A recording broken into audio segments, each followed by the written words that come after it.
Well, hello, Meatball. What a beautiful day it is today.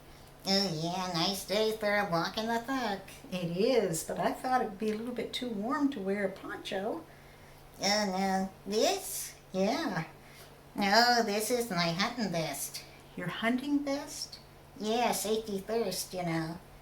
Hunting vest? Are you going hunting? Oh no, but there's all kinds of hunters that gotta get their noose by, and I don't want to be one of them. Oh, I see. Well, you certainly are a strange sight. I've never seen a moose in a hunting vest.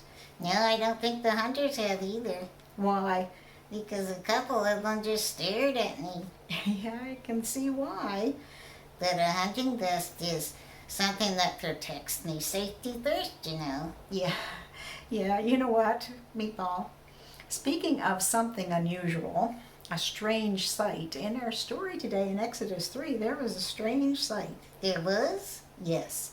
In fact, Moses was on the backside of Mount Horeb in the wilderness with his sheep, and he came across something that was very unusual. Oh, what was it? It was a bush on fire. A bush on fire? A forest fire? Oh no, and he has sheep there? Well, he needs to practice on safety and put those sheep in his tractor and put it in drive, or maybe even race. No, because the thing about this bush, it wasn't just that it was on fire, but the leaves were not burning and the branches were not getting charred by the flames. It was so unusual that he had to get a closer look. And when he did, he heard a voice speaking to him from the bush saying, "Moses, Moses." And he said, I'm here. Who was it? Well, the voice said, "Take off your shoes because the ground on which you are standing is holy ground." And then he said, "I am the God of your father, the God of Abraham and Isaac and Jacob."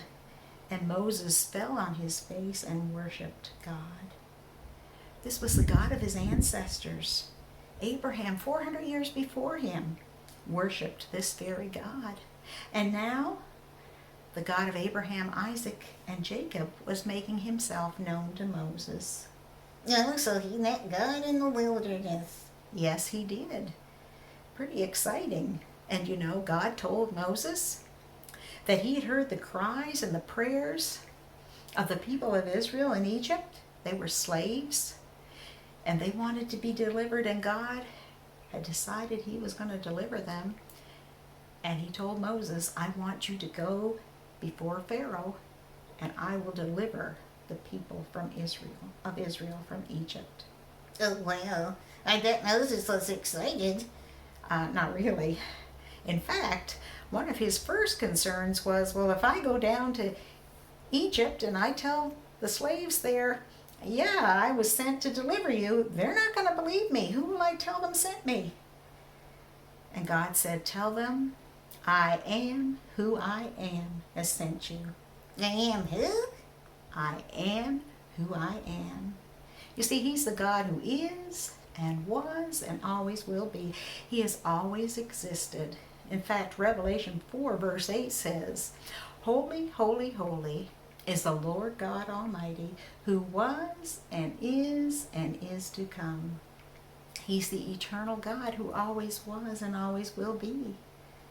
And he was making himself known to Moses that very day in the desert. Oh, that's pretty exciting. It is pretty exciting. And our question for today is, do we know whether God always existed?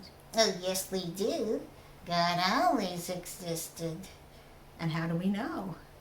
Because he always did. He's the great I am. That's right. He is the great I am. He has no beginning and no ending.